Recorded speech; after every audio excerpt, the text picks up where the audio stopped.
Can you tell us what you do in Western Sahara, how important it is for the company? Well, first a bit of history. Remember that part of Morocco was occupied by Spain for many years.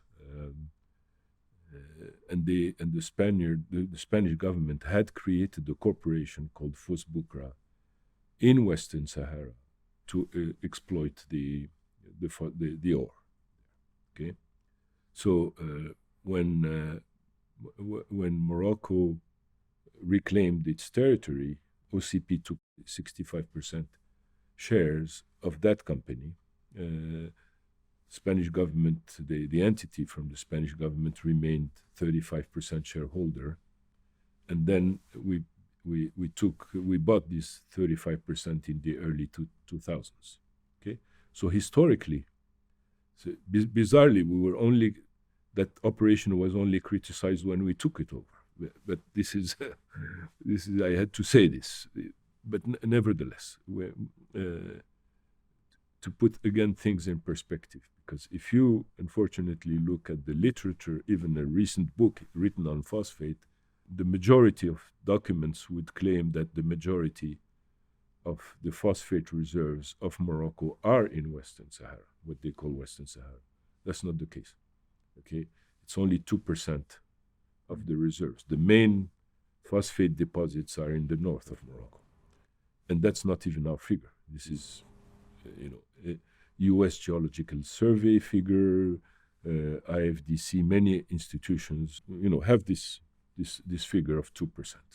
Okay.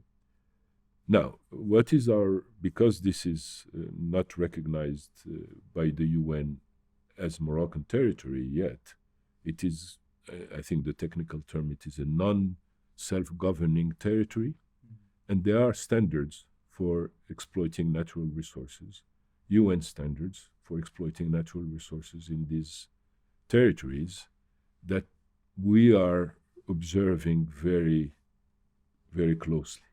So mainly the main criteria is that exploitation the benefits of that exploitation should accrue predominantly, is the term used, to the local population.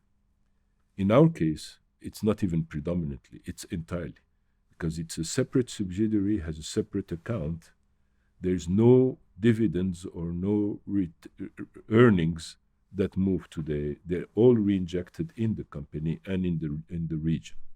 Okay, most of the employees are from the local territories, and again, there's no dividends. Every earnings are retained and reinvested in the operations in the Sahara.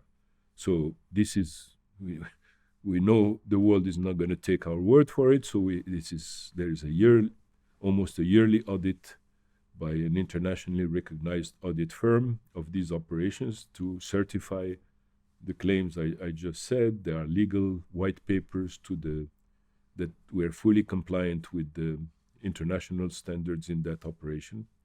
And as I mentioned, it's only 2% of reserves. So this is not a very significant part of what we do, even though some want to portray it as as the main reason we are operating there.